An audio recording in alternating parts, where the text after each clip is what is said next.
Hello, नमस्ते and जय Shri Krishna friends. कैसे हो आप सभी? आशा करती हूँ कि आप सभी बढ़िया होंगे, स्वस्थ होंगे। मेरी तबीयत तो जैसी थी बिल्कुल वैसी की वैसी है, अभी तक ठीक नहीं हुई है। आवाज़ से आप लोग समझ सकते होंगे और मेरे फेस से भी आप लोग देख सकते हो कि इतनी ज़्यादा ठीक नहीं हुई हूँ अभी तक, लेकिन हो जाऊँगी 1-2 दिनों में। अब ज़्यादा नहीं चलने वाला है ये सब, क्योंकि मेरे साथ कोई भी चीज़ ज़्यादा टाइम तक नहीं रह सकती है जो मुझे दर्द देती हो, क्योंकि मैं खुद को मेंटली इतना तो स्ट्रांग रखती हूँ कि चाहे कितना भी बीमार हो या फिर कोई भी कंडीशन हो, लेकिन खुद पे किस तरह से काम करना है और किस तरह से घर का काम करना है, किस तरह से बच्चों और हस्बैंड के लिए जो मेरी ड्यूटी है वो मुझे करनी है, वो मैं जानती हूँ। आज मैं आप लोगों के साथ एक ना 80-20 वाले रूल्स की बात करूँगी। आप लोगों में से काफ़ी लोगों ने सुना भी होगा 80-20 वाला रूल्स, जो हमेशा ना अ, जो जॉब करते हैं उनके लिए होता है और ज़्यादा करके स्टूडेंटों के लिए होता है जो लोग एग्ज़ाम देते हैं। लेकिन ये यहाँ पे ना मैं हम होम मेकरों के लिए इस वाले रूल्स की बात करूँगी। तो 80-20 रूल्स होता क्या है? सबसे पहले तो 80-20 रूल्स हमें ना खुद बनाना होता है। मतलब कि रोज़ उठ के ना सुबह या फिर अगले दिन रात को ना सबसे पहले एक अपने घर की ना टू डू लिस्ट बना लीजिए। अपने घर के कामों की टू डू लिस्ट बना दीजिए, जिसके अंदर आपको मतलब कि ये पता हो कि आपको क्या करना है। नहीं तो होता क्या है कि हम लोग ना दिन भर काम वो करते रहते हैं सुबह से लेके शाम तक, जो 20% वाले होते हैं, और 80% का जो होता है वो सारा आप समझ सकते हो कि रह जाता है यहाँ पे हमारा। तो अगर आपने एक ना प्रोडक्टिव दिन या फिर प्रोडक्टिव लाइफ एक दिन अगर आपको ट्राई करोगे, हाँ, मैं ये नहीं कहती हूँ कि टू डू लिस्ट में लिखे हुए सारे काम आप एक ही साथ में कर दोगे, पहली ही बार में कर दोगे, लेकिन एक बार बना के ज़रूर देखिए टू डू लिस्ट। बहुत मज़ा आएगा काम करने में, और आपको ना पूरा दिन प्रोडक्टिव भी लगेगा और आपको खुद के लिए टाइम भी मिलेगा। हम लोग करते क्या है, दिन भर सुबह से लेके शाम तक घर के काम ही करते, घर वालों के लिए ही करते हैं। तो देखिए, एक हिस्सा अपने घर के कामों को रखिए, एक हिस्सा रखिए खुद के लिए। एक 2 से 3 घंटों में घर का सारा काम फिनिश हो जाए, या फिर 4 घंटे ज़्यादा से ज़्यादा, इस तरह से लीजिए। उसके बाद खुद के लिए टाइम थोड़ा सा निकालिए। जब भी हस्बैंड और बच्चे घर पे ना हो, तब खुद की चॉइस के अकॉर्डिंग थोड़ा सा जीने के लिए खुद को ज़्यादा नहीं तो 2 घंटे तो दे ही दो। उसके बाद फिर बच्चों को पढ़ाना है या फिर अपने बाहर के जो काम करने हैं उसके लिए 2-3 घंटे निकालो। बहुत ज़्यादा टाइम होता है। हम लोग करते क्या है, 8 घंटे सोते हैं और 8 घंटे काम करते हैं। क्या पाया हमने? 20%। मैं यहाँ पे यही आपको समझाने का प्रयत्न करती हूँ कि कामों को इस तरह से लो, इस तरह से डिवाइड करो कि आपका पूरा दिन प्रोडक्टिव रहे, ना कि बस ऐसे ही वेस्ट जाए। आशा करती हूँ कि आपका वीडियो, आज का वीडियो आप लोगों को बहुत ज़्यादा मोटिवेट करेगा। और हाँ, थोड़ी सी तबीयत मेरी उस तरह की है कि मैं जितना आप लोगों के साथ एक्सप्लेन करना चाहती हूँ वो चाहकर भी नहीं कर पा रही हूँ, लेकिन इतनी तो आशा करती हूँ कि मैं जो समझाना चाहती हूँ वो आप ज़रूर समझ जाएंगे। और हाँ, कुछ भी अच्छा लगता है तो आप लोगों से रिक्वेस्ट करूँगी कि चैनल को सब्सक्राइब करके जाए और बाजू में दिया हुआ बेल आइकन प्रेस करें, ताकि आने वाले नए नए वीडियो की नोटिफिकेशन आप लोगों तक पहुंचती रहे। करते क्या है हम लोग, सच बताऊं ना तो 70% जो जितनी औरतों को मैं जानती हूँ उनमें से 70% लेडीज़ ना हमेशा दिन भर के रोज़ के यही कामों में बिज़ी रहती है। खुद को मतलब कोसती रहती है कि हम हाउस वाइफ है, हम घर में काम करते हैं, हम बाहर नहीं जाते हैं, हमारे पास ये नहीं है, हमारे पास वो नहीं है।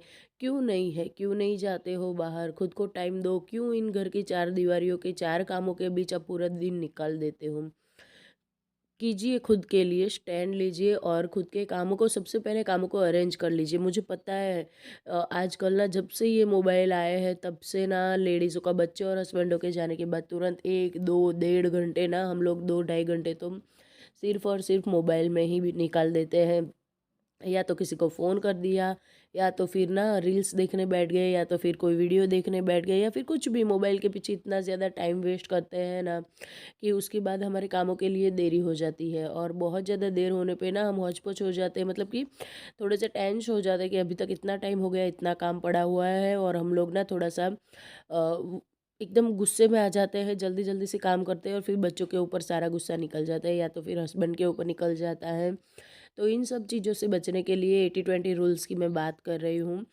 कामों को प्रोडक्टिव बनाइए, दिन को प्रोडक्टिव बनाइए। अगर टू डू लिस्ट के साथ चलते हो तो आपको पता है कि मुझे इतने टाइम में इतना काम करना है। और अगर टू डू लिस्ट बना नहीं सकते हो तो अ, मतलब कि रोज़ का एक ऐसा काम करो, घर का एक ऐसा कोना ले लो रोज़ का कि उसको क्लीन कर दो। और जो बाकी रह गया, जो सडनली याद आता है और आप इस टाइम पे नहीं कर सकते हो, उस काम को आप फ्रिज के ऊपर एक मैग्नेट चिपका दो या फिर वैसे ही डबल साइडेड टेप से एक पेज चिपका दो। उसके ऊपर दिन भर रख लिखते जाओ। यहाँ पे ना मेरा वॉशिंग मशीन बहुत ज़्यादा गंदा हो चुका है, मुझे ऐसा लग रहा था, तो मैं खोलने का ट्राई कर रही थी। बहुत ज़्यादा मेहनत की थी मैंने इसको खोलने में। अब देखते हैं पूरा खुलता है या नहीं खुलता है। लेकिन जो मेन पार्ट है वो खुल चुका है। और यहाँ पे ना मैं जो इसका बोल्ट होता है जो वो वाला निकालने का ट्राई कर रही हूँ, तो वो भी निकल चुका है। और डाइन आज ना मुझे इसको क्लीन करने का बहुत ज़्यादा मतलब कि ये हो रहा था कि हाँ, मैं घर पे ही बाहर वालों के जैसे, मतलब कि जो बाहर से आके लोग करके जाते हैं उनके जैसी क्लीनिंग कर लूँगी। तो ट्राई तो बहुत ज़्यादा किया, लेकिन सच बताऊँ तो मैं सक्सेस नहीं रही हूँ। मुझसे ये नहीं खुला था, एक हाथ से निकाला नहीं खुला। फिर मैंने ट्राई किया कुछ टेक्निक का, क्योंकि जब भी भैया घर पे आके क्लीन करते हैं तो मैं देखती हूँ 2 हाथों से वो लोग निकालते हैं, लेकिन फिर भी नहीं हुआ। तो मैंने क्या किया, मैं नाराज़ बिल्कुल भी नहीं हुई हूँ। यहाँ पे सीधा जो जितना भी उसका पार्ट खुला हुआ था उसको लिया और इसके ऊपर डाला पानी। जहाँ पे ये वाला पार्ट भी बहुत ज़्यादा गंदा था, रोज़ रोज़ कपड़े धोते तो मैल और गंदगी बैठ ही जाती है। इतना ऊपर ऊपर का क्लीन कर लिया। और यहाँ पे स्क्रब मतलब कि ब्रश की हेल्प से उसके बाद फिर से पानी का स्प्रे किया और ये क्लीन हो गया। लेकिन उसके बाद ना फिर भी ऊपर का जो मैंने निकाला हुआ पार्ट था, जो स्क्रू था, सबसे पहले उसको बोल्ट को फिट किया हाथों की हेल्प से। और घर में ना छोटे मोटे से ऐसे टूल्स रखने चाहिए, और छोटे मोटे काम कुछ ऐसे होते हैं जो हमें डेली के डेली घर में हमें खुद करने आने चाहिए। ऐसा नहीं कि छोटी छोटी चीज़ों के लिए बाहर से इंसान को बुलाओ। घर में छोटा स्क्रू ड्राइवर हो गया, ये सारी चीज़ें रखनी चाहिए ताकि हम किसी के भी ऊपर डिपेंड ना रहे। कई सारी औरतें होती है, जब हस्बैंड जॉब से आते हैं वो भी थके हारे आते हैं, दिन भर न जाने कितने लोगों के साथ उनको मतलब कि सबको फेस करना होता है और किस किस तरह के काम करने होते हैं। हर कोई ऑब्वियस है कि बाहर से आया है, काम किया है दिन भर, तो वो थका हारा आएगा। और आते ही उनसे बैठ जाते हैं लेके हमारी शिकायत है कि मुझसे ये नहीं होता, मुझसे वो नहीं होता। नहीं, क्यों होता है? सब कुछ होता है, सब करने के लिए कैपेबल है। अगर आजकल औरतें चांद पर जाने लगी है बराबर, तो उनके लिए वो चांद पर जाना इजी है, तो फिर हमारे लिए ये तो घर के काम है।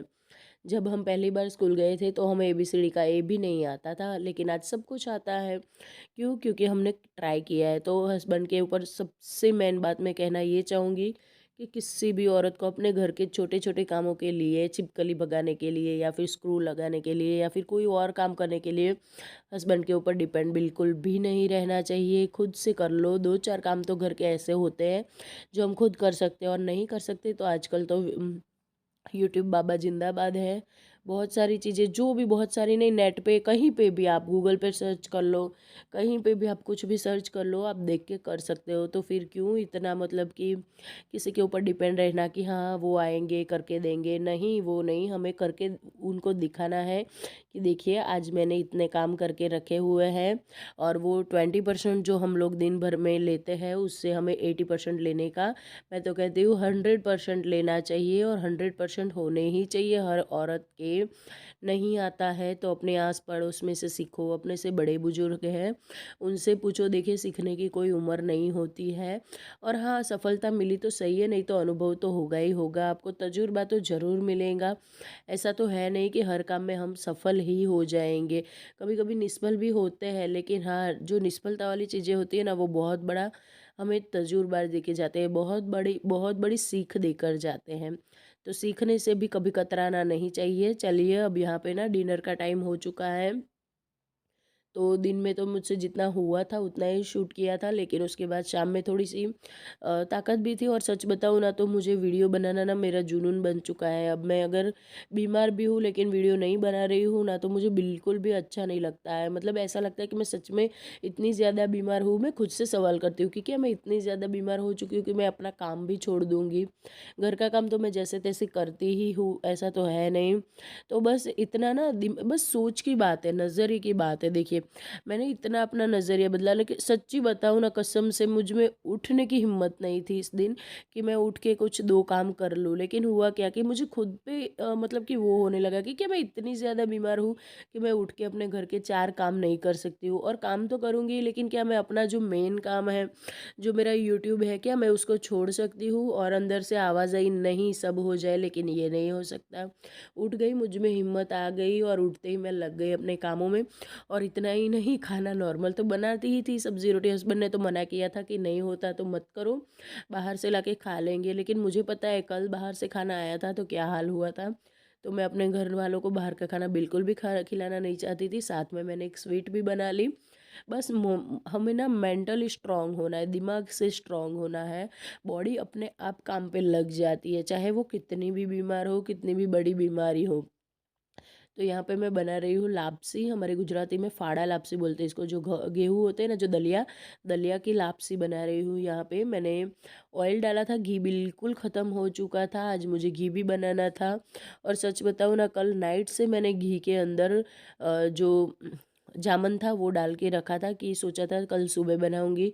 सुबह नहीं हो पाया, शाम हो गई। और शाम को मैंने जैसे आपको बताया बिल्कुल हिम्मत करके खड़ी हो गई हूँ। अंशु को जाना है ट्यूशन, मैंने बोला मैं तुझे खाना खिला के ही भेजूंगी, तू टेंशन मत ले। 7:30 बजे का उसका टेंशन था, अरे सॉरी ट्यूशन था। और यहाँ पे मैंने ये जो लापसी है उसको ऑयल के अंदर अच्छे से भून लिया है, सुनहरे गोल्डन रंग का वो हो चुका है। उसके बाद 1 कटोरी मैंने दलिया लिया था, तो 3 कटोरी पानी जाएगा उसमें। और उसके बाद कुकर में मैं डाल दूंगी गुड़, क्योंकि गुड़ की लापसी बना रही हूँ। अगर आप चीनी की बनाना चाहते हो तो आप इसके अंदर एक पौनी कटोरी जितना, मतलब कि आधी कटोरी जितना, अगर जितनी आपको मिठास पसंद है उतना डाल सकते हो चीनी। और सच बताऊँ ना तो ये मेरी फेवरेट मिठाई है, जितने भी स्वीट्स हैं ना दुनिया में, लेकिन उन सब में ना सबसे फेवरेट मेरी ये जो दलिया की लापसी होती है ना, ये मेरी फेवरेट है। तो मैं बीमार थी तो मैंने सोचा चलो अपनी ही फेवरेट चीज़ बना लेती हूँ और सबको खिला देती हूँ। तो एक ऐसा भी हो जाएगा कि घर में ना कोई स्वीट भी बन गई और बिल्कुल वो वाला माहौल नहीं रहेगा कि बीमारी वाला है। देखिए, सब बीमार होते हैं तो हम पे डिपेंड होते हैं, लेकिन हम बीमार होते हैं ना तो पूरा घर मतलब बीमार हो जाता है।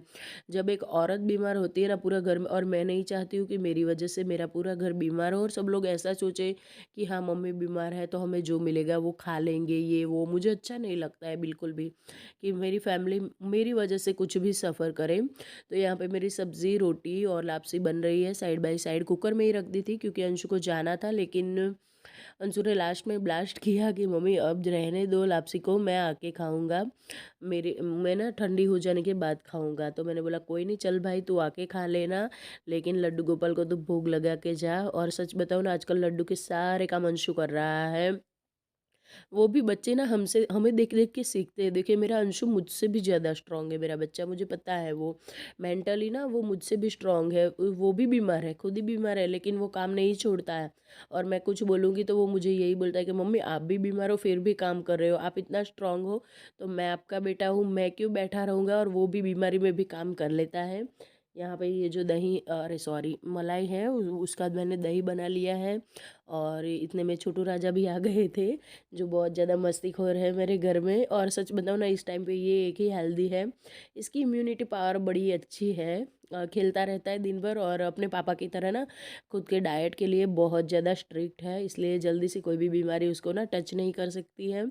हमारी इम्यूनिटी थोड़ी सी लो है क्योंकि मैं और अंशु दोनों चटोरे हैं, और हम लोग कहीं पे भी हाथ मार लेते हैं जहाँ खाने की चीज़ होती है। भाई जो है सो है, हम लोग हैं चटोरे तो है। तो यहाँ पे मलाई निकाल ली है, लापसी रेडी है, मैं लड्डू गोपाल को भोग लगा दूंगी, मैं नहीं सॉरी अंशु लगाएगा। और मिलती हूँ आप लोगों से एक ऐसे इंटरेस्टिंग वीडियो के साथ, तब तक के लिए राधे राधे फ्रेंड्स। और हाँ, प्यारे प्यारे कमेंट कर